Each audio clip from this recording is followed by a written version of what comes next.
Good afternoon, everybody. How's everybody doing today? So we got the chat window down at the bottom. So if anybody has chat, can everybody see me okay? If you can, just put in the chat that you can see me. So you cannot see me. Okay, so let's get that up and running here. Let's see if we've got the ability to get the, let's see here, video settings. It looks like I'm up and running. Enable spotlight.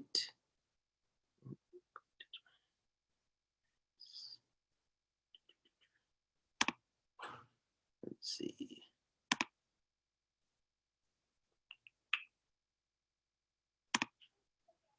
Let's see. Can you see me now? Negative. Okay, let's see if we can, let's see, pin video. Can you see me now? Yep. Okay, there we go. There we go. Okay, got a yes. Yes, yes. Okay. So it looks like mine should be pinned to the front of the conference now. Everybody else should be being able to hide there. Let's see. Looks like a couple of people still not able to see me. Let's see. I'm pinned to the top. Let's see. My mic is muffled. Can you hear me now? Okay. So yes, there we go. There we go. All right.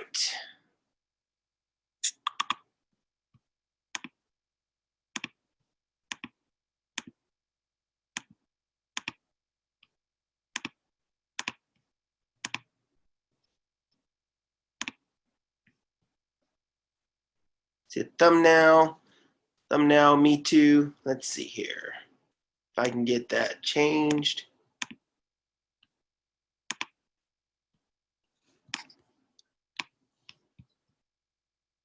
Okay. Yeah, it looks like if you pin me to your screen, then you can see me at a little bit better.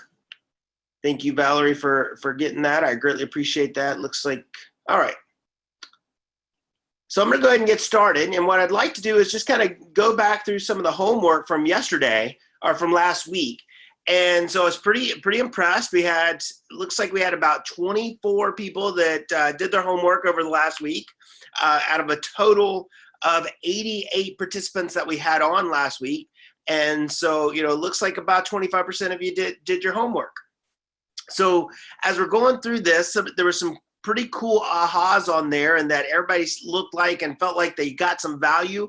And so that's a big piece, is that, you know, as we're bringing these to you, my true intentions is to bring as much value to everybody as humanly possible. And so I've got homework prepared for you.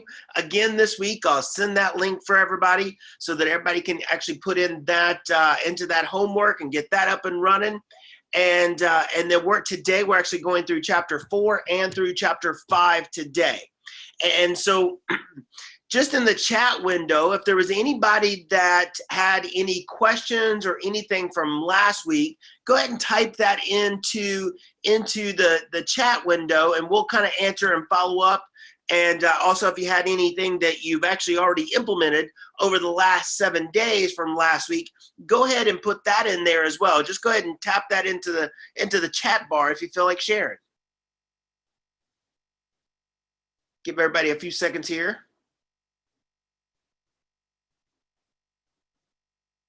Going once. All right, there we go. All right. So I have taken hiring back for my team leader, and I've already have several phone interviews scheduled. Awesome. Congratulations. That's from Ashley Roberts there. So great work going ahead and implementing. And see, here's the thing. You can come to these classes all day long. Yet if you never implement anything, guess what's going to happen? Nothing. That's a big piece of it, is you've got to be implementing. My Mega and I are already reading Rocket Fuel, and it has been a huge eye-opener for both sides. We've begun interviewing for TCs to take over that side of the role. We've changed up our sales meeting with guidelines, and it was great and much more informative. Yeah, and your agents will stay much more engaged with that. So congratulations on implementation. One thing that I've made effort to do this week is that we have is eliminating the word just from our vocabulary and interacting with clients. It's just changed my mindset so much more. And it will open you up, because you start to realize that you're not just anything. Y'all, I mean, the admin that are on this call, I almost get chills when I think about it, because of how much work y'all do, and how much you actually, to bring, the old, Jerry Maguire statement in, you complete me. And so we really cannot do this without y'all. We really cannot. We would be just going crazy and going, kind of like I was getting set up for this call here in the hotel today. You just, hair on fire, 90 miles an hour, and nothing really seems to be getting or making progress. All right. Looks like we have started to get our team on track with meetings and implementing guidelines, playbook pages being worked, and standards being defined, and clarity to all parties. Huge, huge power there. Team leader and I are meeting to review the processes and holding our agents accountable. Great stuff, ladies and gentlemen. That's awesome, powerful stuff. So what I'd like to do is we'd like to go ahead and start with chapter 4 as we're going through here. Implementing the 15th protocol. Yeah, there's another great one from Don Parker. So as we're looking at chapter 4, we're going to start with this. And my intention is not to go so much in depth. Most of everybody on this call are doing some sort of this and doing it at some type of level. The key I would ask is that, are you doing it at a high enough level? And that's the question I'm asking today as we're talking about managing inventories. Ooh, yeah, not very fun, not a very sexy topic, yet it is something that definitely needs to be covered. And so as we're talking about managing inventories, what are some of the things that we need to be managing? Number one is we've got to be managing these lot boxes at $115 a piece on average. That gets pretty expensive. You start losing a few of those, you got 10 of them sitting in somebody's garage, like we had sitting in somebody's garage. You start to realize that, that's $1,000. What else? What type of marketing could you be doing with your $1,000? That would cover one of your 33 touch mailings for most people, if not several of your 33 touch mailings for some. Signs. Signs, they kind of get beat around. They get stuck in people's garages. People leave, people come, they go, and you have no clue where your signs are at, especially open house signs. That's a big one for us that, I buy about 100 open house signs every single year, because we use a minimum of 30 on every single open house that we do. And when you're starting, that's a big one, 30 open house signs. There's just a little bit of an aha for some people. Yet here's the thing, as you're looking at this and you're going through these, make sure that as you're looking through these items that you're tracking them. Do you have a number on them? Is that number associated with an agent that actually has checked them out? Pre-listing packets. Pre-listing packets is another one. Buyer's consultation packets. How about client keys? Ooh, clients' keys. We just hired a new guy last week, and he opened up my admin's drawer. And when he opened up my admin's drawer, he goes, "Hey, if anybody's ever lost a key, it is in Michael's admin's drawer," right? Because they're just keys in there. They don't have labels on them, and it's just happened over the years. And so, are you managing your clients' keys? Right? You pick up a lot box and you never get the key back to the client, and then 3 months later you open up the lot box and the key's still in it, going, "Hey, there's still a key in this thing." And you go, which house did that come from? I don't know. Maybe they won't ever call back, right? It happens. I'm just going to be honest with you. I know it does, and it happens in your offices too. And I'm sure it's going to happen again. Office supplies is another one. Do you have a way to order office supplies? Ooh, that's a big one. How many times we just had this one happen on our team last week, is that we're actually doing a video recording. We had brought on the team members, had the videographer there, and it's all of our equipment, our photographer and everything. And as he was there, he goes, "The microphone's not working." And we're like, okay, we don't know why. And so we get to Googling it and spending time on YouTube, finding out, realizing that this thing has a battery in it. Well, then who's got a 9-volt battery? Not I. Nobody around the office had a 9-volt battery. We did find some at the director of first impressions desk, at the front desk, yet they were so old they expired in 2009, and all of them had bent from where they had been there so long. So we had to run to the gas station, get a battery, and then run back. And so we just, making sure that you've got items and have those items on stock, and how many of those items do you actually need? Because what it ended up doing is it ended up costing us man hours. I had an admin there, I had myself there, I had agents there, I had a photographer there, and all of that, every 10 minutes that we wasted on that time, in all honesty, each one of those agents is worth about $250 an hour. That admin was worth another, say, $30 to $45 an hour. And then the photographer was another $25 an hour by the time everything's spent out. So every 10 minutes was costing me over $100 for a 9-volt battery. So when you start adding all that up, ladies and gentlemen, having those inventories and knowing where everything's at, it's going to be huge. It's absolutely huge.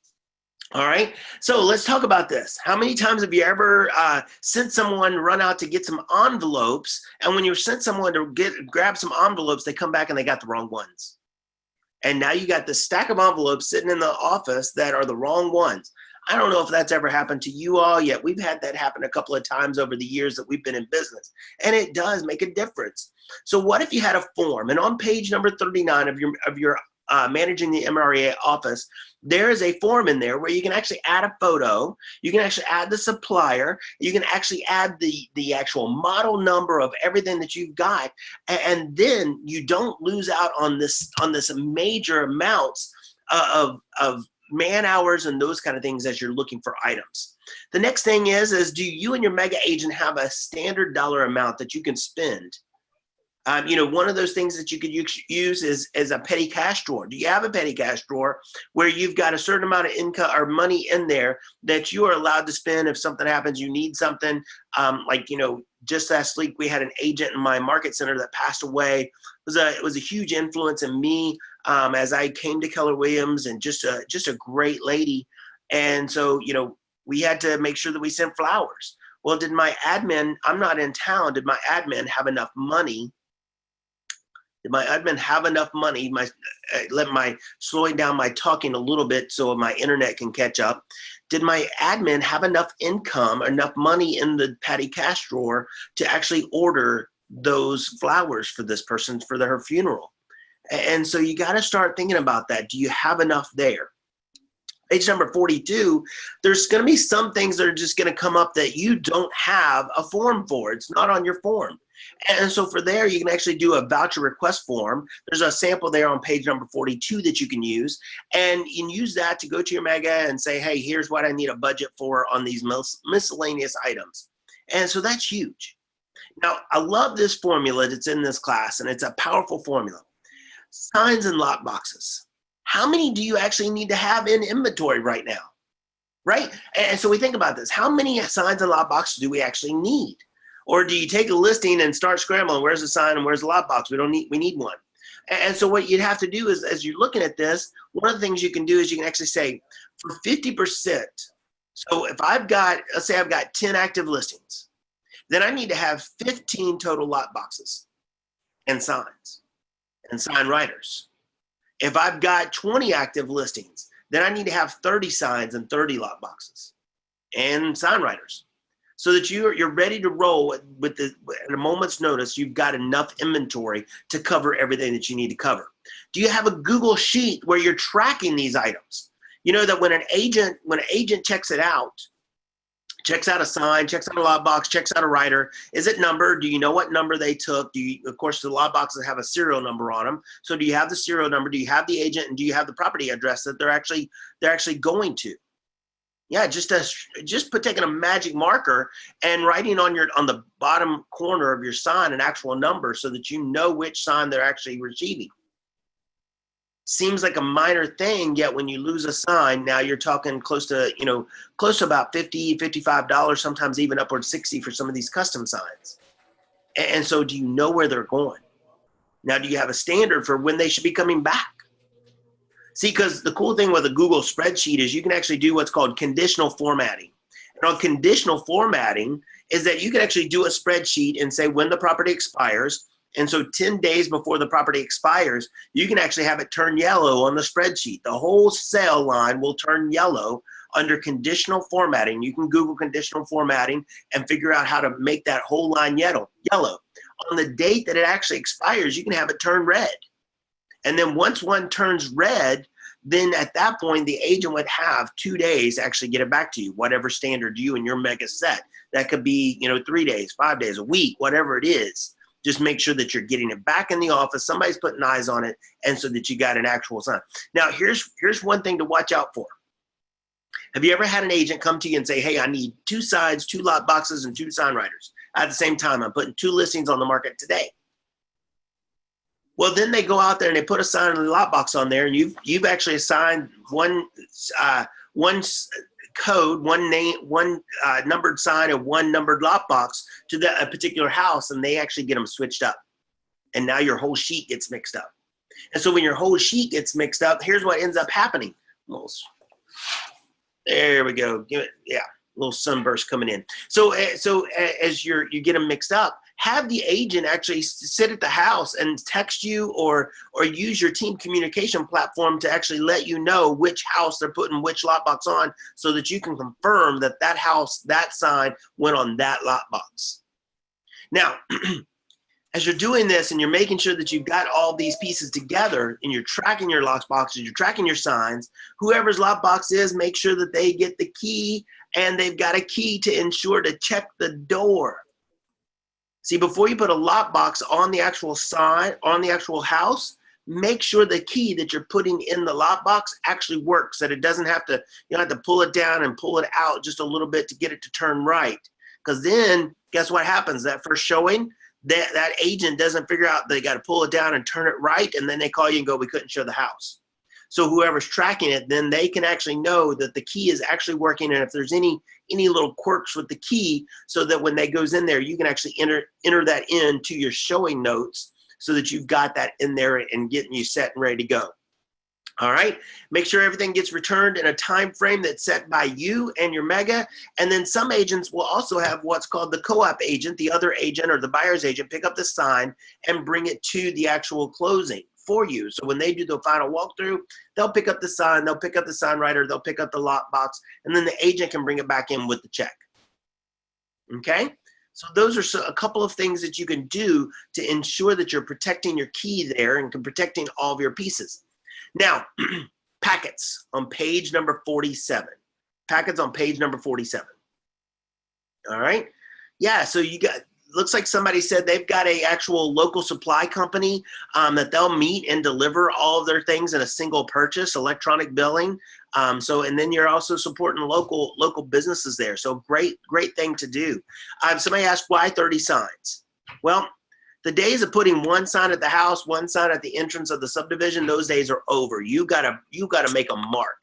You gotta bring as many people to this thing as possible, and you gotta be powerful and ready to go. All right. So I've got some homework questions around those items that'll be on your homework this week for you. Chapter 5. Now this is where we're really going to kind of focus a little bit this week. Really looking at focusing on chapter 5 for us, because chapter 5 deals with so much of what some of you may not have gotten yet as an admin. And this is where we're talking about team accountability. Now, who is your team? Team accountability. Packets. So on the packets, it's just a matter. Let me ask you a question. How many of them do you have? Do you? If I asked you right now, without going and taking a look, if I asked you how many of them do you actually have in stock right now? Could you tell me? Right? How many buyer consultations do you have? How many seller consultations do you have? How many of those, each one of those, do you have on site right now? Now, how many should you have? Right? Like how many of those should you have? Now, some people are saying emailing them. We're still doing a hard copy of them. Are you having a courier that's actually sending them? Right? Because a lot of us have kind of gotten away from that, yet it does make a great impression. And as Gary, when he was writing this course and people were writing this course, that's what they decided, was that actually sending them via carrier. Now, here's a cool thing. Just let me give you a tip. If you're actually going to send in a carrier, you can actually send them via Uber. yeah, Uber will actually deliver your pre-listing packets and also deliver your buyer consultation packets as well. So make sure that you've got those and you're all set and ready to go, and Uber will deliver. It makes quite an impression. I know as I fly all the time, Delta actually delivers my bags all the time. When they get lost, they deliver them through Uber. So that's pretty cool. All right. So make sure that you've got as many packets on staff or on hand as you need, and make sure you know your quantities every morning. So just kind of putting around a little bit of a program and saying, hey, here's the items that we and my admin staff check every single morning. So just a really cool piece. Yeah, somebody says they work out of New York City and they use Uber Rush to deliver pre-listing packages. Very helpful to our clients. I mean, it's actually fairly inexpensive. Fairly inexpensive when you look at that. All right, so team accountability on chapter number 5. All right, here's the key. Do you know the needs? You got to determine what your needs are. All right. So what do you want out of your admin or out of buyer's agents or listing specialists that you may be leading? What do you have right now? And this is a powerful question we're going to ask right here. Powerful, powerful question. Who would you replace if you had a better candidate? Ooh, don't say it out loud, please. And so as you know, here's the thing, as you're looking at this, yeah, somebody said they've got a listing assistant that will send out some their packets and those kind of things. So kind of like a courier. So who would you replace if you had a better candidate? Now, when you think, do you feel stuck? Do you feel stuck with the current person in that current role? It's not working out. Do you feel stuck? So here's the thing that you may need to ask yourself. You may be struggling because of this person and in the role that they're in, and they may be struggling as well because they're in a role that's not matching up with who they're supposed to be. See, they may be living a quiet life of desperation in the role that they're currently in. See, you aren't stuck. Yet what you may be is not putting people on the bench for every role. Now, that's maybe a new term for some of you. From looking at the breakdown of the people that are on these calls, that is probably not going to be a new term for most of you. Yet putting people on the bench, are you constantly looking for talent?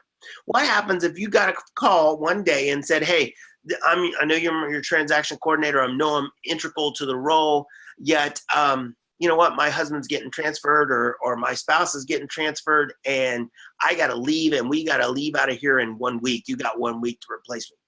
Do you have anybody in the bench ready to take that role that you could actually start calling and saying, hey, that was talent that I met 3 months ago. I know they had a job, yet let me call and see if they're interested.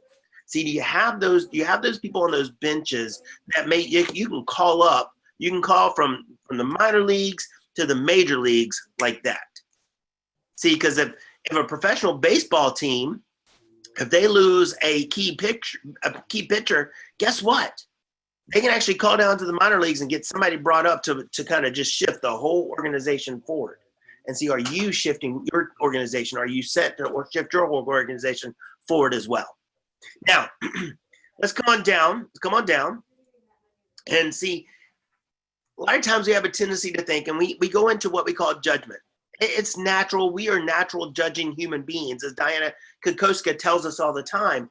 Yet Diana tells us that, look, natural inclination is to actually go into judgment.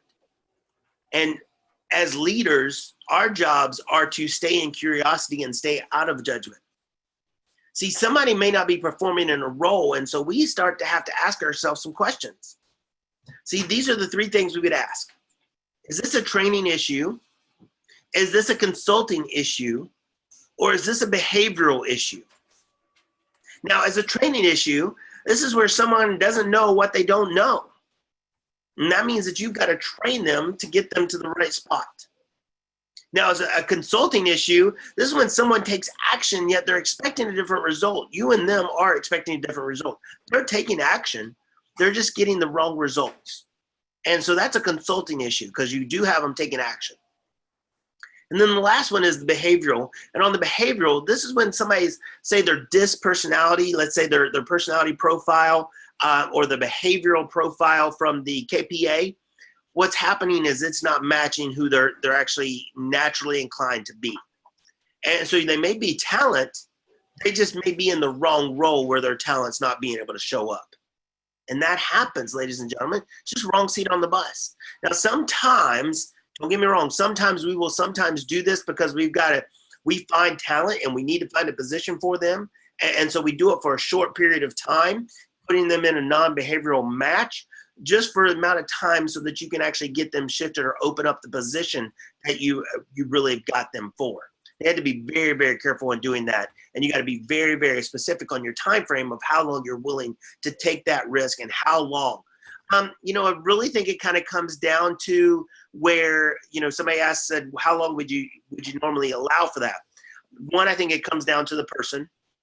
And two, how long are you willing to deal with someone not working at the highest level in that role until that other role opens up? 8 months, 8 months may be way too long in most people's cases, because at that point they're gonna burn out. I mean, I'm talking like 30 to 60 days in most cases, maybe 90 pushing it.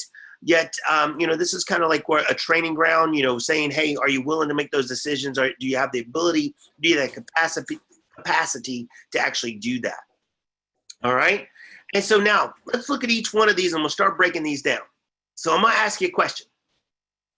All right, because you got training consulting, and training consulting must be done the right way.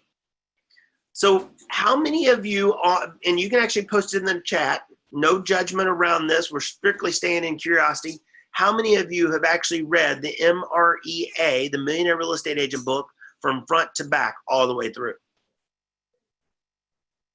I see some people raising their hands. Yeah, a lot of me's or me's. Nope, multiple times, twice. Still reading, in the process of reading now, a long time ago. I need to revisit it. Yeah, I read it twice, reading it now, reading it several times. I see some no's on there. And again, there's no judgment around there. It's just, once we have awareness on it, started it and never finished it. Ooh, that's a big one. That's a big one. Yep. Reading as part of the office book club. And I love reading it together because then you get to mastermind after each question. Didn't know it was on audio. Yes, it is on audio. It's close to 10 hours long. It's a long one on Audible. Yet I'm going to tell you, you got the book. So what I do is I've got the book. I'm highlighting in the book. I'm listening to it. And I have it on 1.5 times speed so that I'm listening to it and getting through it in a faster pace. That's the high D coming out on me, So the high C's and high S's are like, no, you cannot do that. And so, yeah, it is just something that we kind of do.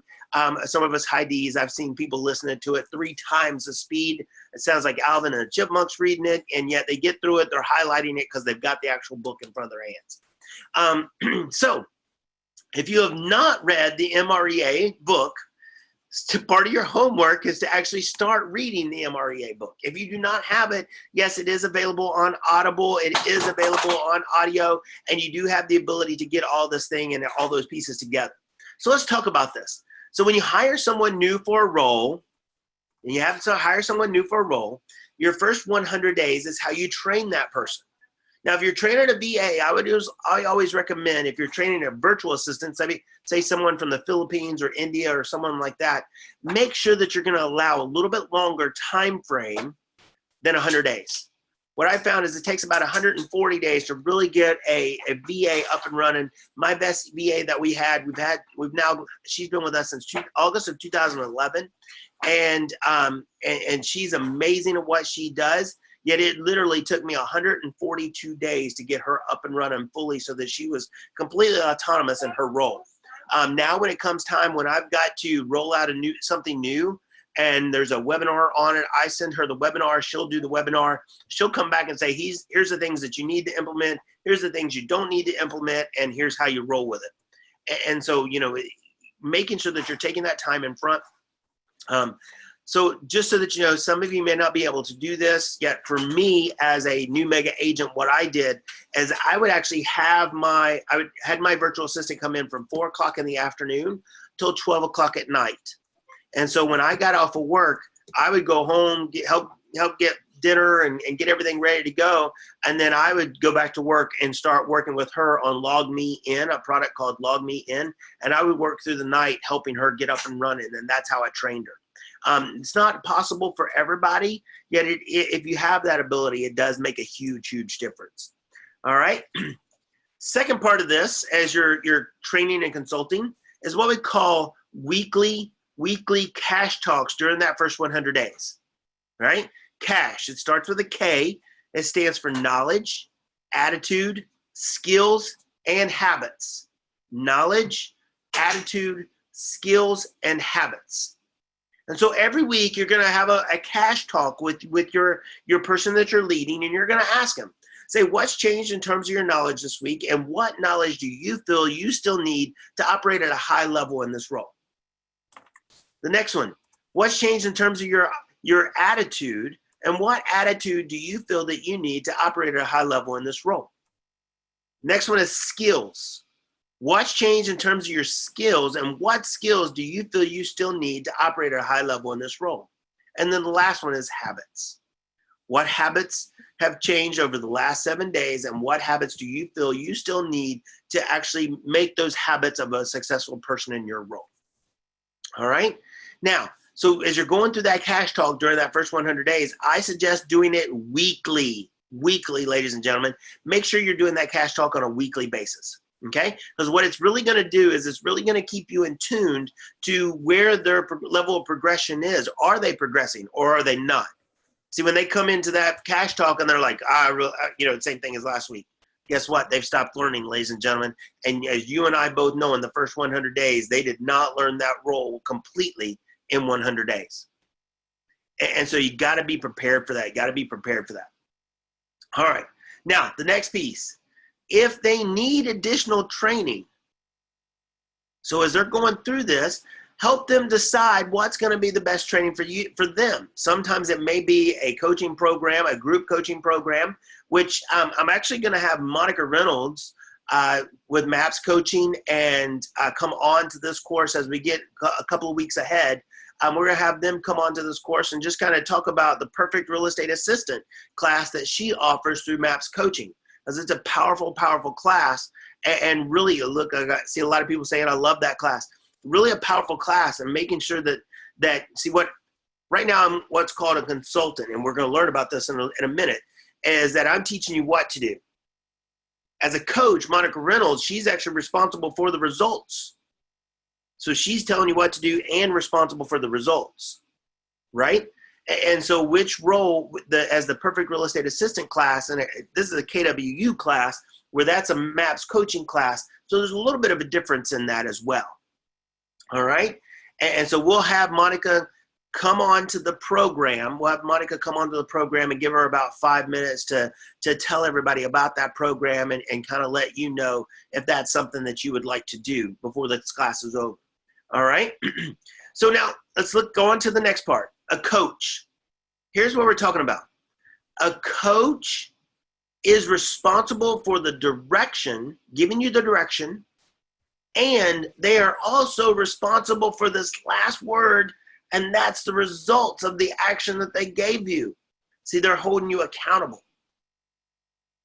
A consultant is someone that tells you what to do, yet they're not around to actually hold you accountable to the results. That's a consultant role.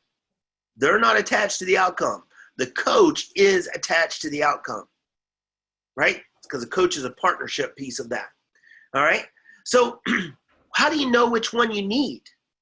So if you've got somebody that they're not meeting the standard, they're not meeting the standard that you and your mega have set for the team in that role, or they're not consistently hitting their goals, not just the standard, they're not even hitting their goals, then at that point you need to go into coaching. They need a coaching moment with them. And you can do this for most of the admin that are on your team, is that you're actually handling the coaching program for them. Hello. All right. Now, the next piece of this is the consultant role. How do you know if you need a consultant? How do you know if you should be consulting your people or if you need to be coaching your people? Well, if they're hitting the standard and they're consistently exceeding their goal, then at that point, that person needs consulting. See, they don't need coaching, they need consulting. Right? Now we've got someone on here that's not on mute. And so if you could please mute yourself, there's somebody talking in the background there. All right, bye. All right, looks like they were on the phone, so they've hung up, so we should be good to go now. And so, which do you need? Are they hitting the standard, or are they hitting their goals? Consulting. If they're not hitting the standard and they're not consistently hitting their goals, then it's coaching. Okay? Now we're actually going to go through these a little bit. So what's the difference between a standard and a goal? So I'm going to talk in terms of agent role, and then I'm going to throw it back to you all to kind of talk about in terms of an admin role. So in an agent role, the standard is 2 transactions a month, right? Stay on the team. You got to be doing 2 transactions a month. If you're not staying on the team, or if you're not doing 2 transactions a month, you're not hitting the standard. Right now, we don't call it a minimum standard because there's no such thing. Do you have a standard or do you not? The minimum standard and the standard. No, it's a standard. And so if they're not hitting the standard of the 2 transactions a month, then guess what? They're probably not hitting their goals of 3 transactions or 4 transactions. And I've got one agent on my team that her goal is 6 transactions every single month. See, the standard is the standard, and then you have the goals. And remember, the standard is not considered the minimum standard. It is the standard that we actually all, that's the floor, not the ceiling. Kind of like in bold, when we talk about doing 100 contacts a week, a lot of people look at the 100 contacts a week as a ceiling to shoot for. And in all honesty, the 100 contacts a week is the floor that you don't fall below. It's the standard, ladies and gentlemen. See, we don't fall below the standard, yet we can still shoot for a higher goal. So that's the difference between a standard and a goal. Now listen to this, and this when I was reading and studying and preparing for this, I really thought that this was a powerful, powerful moment here. See, a goal can be missed without endangering the business. If you start missing your standard, then the business is going to be endangered. You're not going to be able to provide the level of quality of service that you would be if you were hitting the standard. And so when your customer service starts to fall, because your quality of service is not going to be able to be at the point where it should be. See, the standard is the business standard that we have to reach to maintain the level of customer service. And then from there, the goal is the extra. The goal is the extra. So I'm going to ask you, and I'm going to open up the chat window here as we're going through this. I'd like to ask you, kind of, what are some of the standards for admins? What are some of the standards that you are being held to, or that you would like to be held to? What are some of those standards for y'all? Give everybody the number of reviews. I love that one, especially for transaction coordinator. You know, the number of reviews, and then we actually even bonus our person off of that standard. Referrals, another big one. Yeah, you get to the closing table without receiving a referral. Guess what? Then something was wrong. Something was wrong. Something happened in the transaction. Actually call the people and say, hey, what happened? We have no standard for admin on our team. Yikes. You know, here's the thing. Don't look at it as a negative thing right now. Just realize that now you've got awareness around it. And so now we can actually have the ability to implement a standard, right? It was a coaching moment, okay? So here's what I'd like to ask is that the person that, I'm not calling any names, I think everybody can see it there, yet if you don't have a standard, here's the thing. Email me in the next 7 days as a coach. Email me in the next 7 days what you've come up with your standard for admins are. And see, we've always struggled with a team leader holding me accountable because she's not sure what to hold me accountable to. So here's the thing. Can leadership come from down to the people that are following the leader? Yeah. Yet here's the thing. Can the people that are following the leader, can they also lead the leader?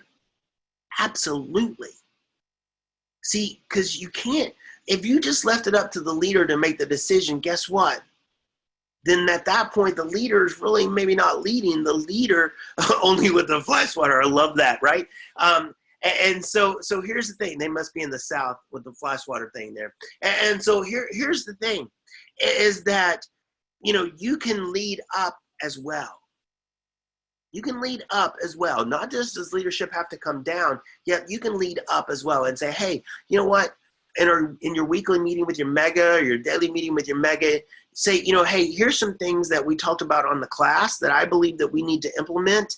Do me a favor, over the next 7 days, will you think about this and see if there's anything that you can come up with to hold me accountable to? And I'll do the same thing. And then next week, let's actually come together and let's discuss them. And let's get a standard for what admins will be held to on this team as well. All right.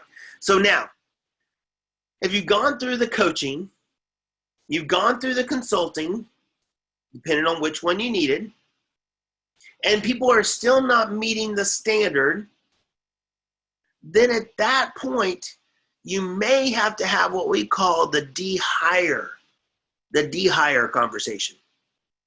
See, the DHire conversation is a conversation where you're in a situation where somebody is not a match for the role. Not saying that they're a bad person. They're just not a match for the role that you've got them in. And you may not have another match, another seat on the bus for them. And so it's time for them to go. And that's where you kind of have the DHire conversation. Now, I love that Gary Keller says, I've only fired one person and it was horrible. And so I decided to never do it again. And so what he says is that he just makes sure that the standards are so strong that they end up dehiring themselves. Now, guess what? You can't have a standard here, and then when it's time to let them go, have a standard here, and then say, hey, you got to now meet this standard, or you're going to have to. No, because that's going to create some negative conflict there. And so you got to have a standard from day one for people. If you don't have a standard right now, then get a standard and get agreement on that standard as you're moving forward. Having a OneDrive or Google Drive where we can create the standards and have them on in a manual on the drive, that's a great spot to do. How do you organize these standards? So we have our standards in the contract, in the contract that they sign. And then reiterating the standards on a regular basis to make sure that everyone knows what the standard is. See, if you had a standard and you communicated it 3 months ago and you've never revisited the standard, then guess what? It's not going to happen. It's not going to happen. All right? Now, come on down, and we're going to talk about consulting. Consulting must follow a model, right? So, ladies and gentlemen, a consultant must follow a model. And the best model for a consultant to follow is actually that consultant, you need to be following what's called the MREA model, right? That's why we're taking this class. And so on page number 59, I love this word. It actually talks about carefrontation. And so when we're looking at carefrontation, are you holding your people accountable because you care? Or are you holding them accountable and are you confronting them? See, there is a little bit of a difference there. See, one's going to cause them to be disempowered, and one is going to cause them to be empowered. See, if you're confronting them, then you're going to cause them to be disempowered. And if you're confronting them or carefronting them, at that point, you're going to allow them to be empowered. So let's talk about 10 principles. See, these are the 10 principles that you must have in order to be carefrontation. All right, so carefrontation, what are the responsibilities? And did you get agreement on them? Number 2, did you give them authority equal to their responsibilities? Ooh, that's another big one there. Can they make some decisions without having to come to you? All right. Did you set a standard of excellence? And what does that standard look like? Or is your standard of mediocre? Right? Now, next one, initial and ongoing training. Are you constantly having your people take classes? See, admin, ladies and gentlemen, you get to take classes. I've got an admin going to 30, 60, 90 in career visioning coming up this week. Actually, coming up August the 13th, I believe it is, in Fort Mill, South Carolina. And so you got to have your people going and constantly learning. All right, let's come on down. Come on down to the next one. Hold them accountable and define the consequences. That's a big one. Define the consequences up front, right? See, what is the consequence if they don't hit the standard? The next one, provide weekly feedback. And this is where the cash talk comes from. And remember that when we're providing feedback, feedback is the breakfast of champions. It's the only way that we can get better is if we are providing feedback, right? Can't get better if we don't know we need to get better.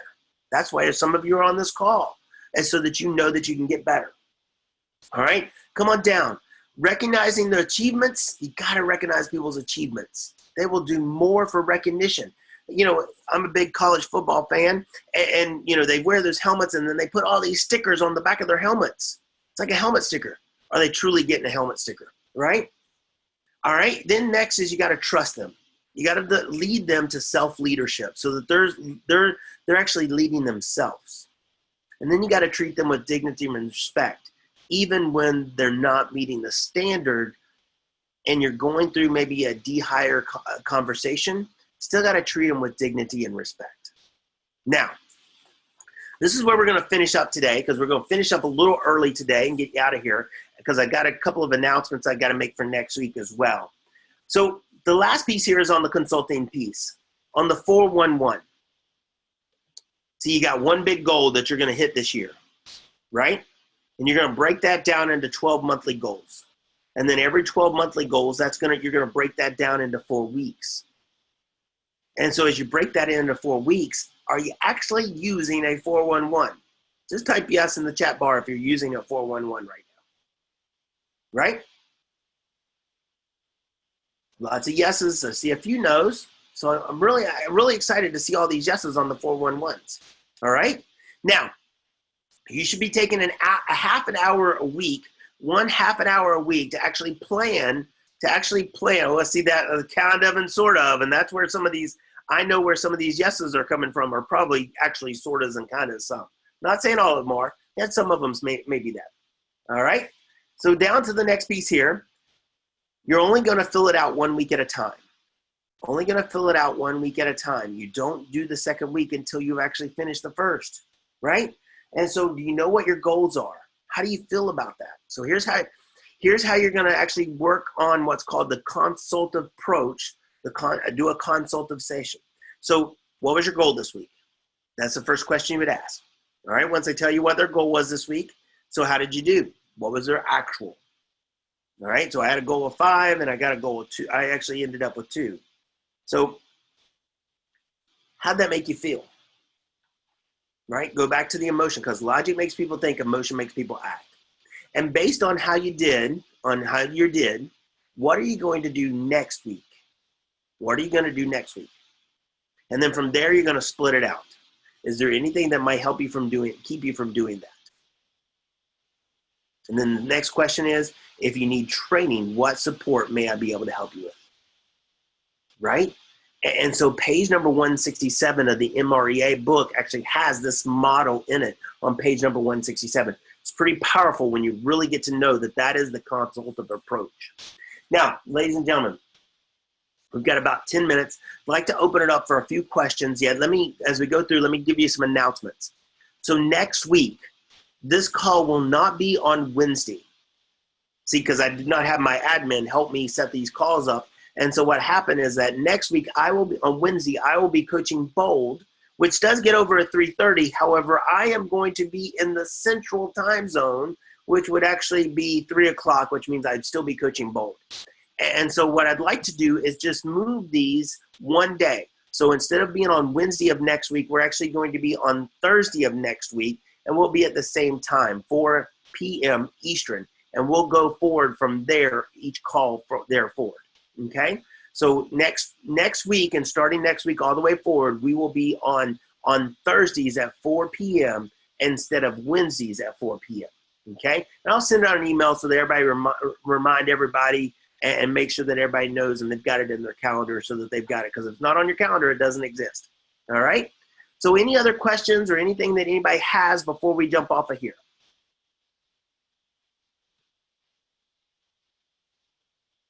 Oh, it is my pleasure to be doing these. We've been in Washington, D.C. all week. For my son, he's actually having some treatments done here in Washington, D.C. We're flying home tonight. As soon as we head off of here, we're heading to the airport and flying back home. And so be ready to head out for Bold next week.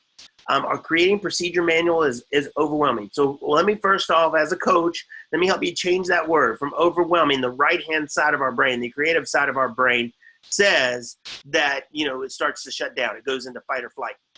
And so when you actually go from overwhelmed, we're going to change that word to fascinated.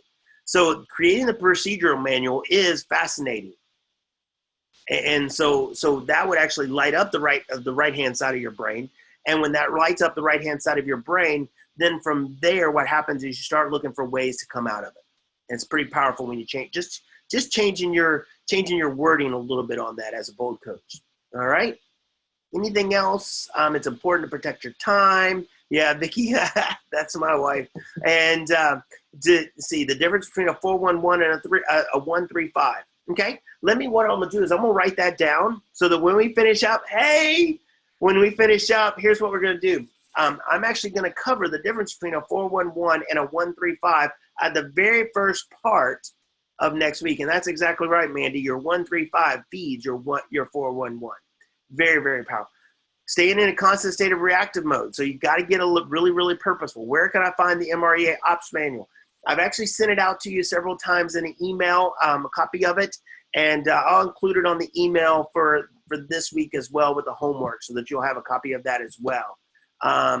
Recruit Select is the platform. Career Visioning, yes, it is awesome. Ladies and gentlemen, thank you so much for your time. Thank you for staying on. Thank you for your interactive. It's very, very powerful when we pull all this together and make it happen for you all. So thank you all so much from the bottom of my heart.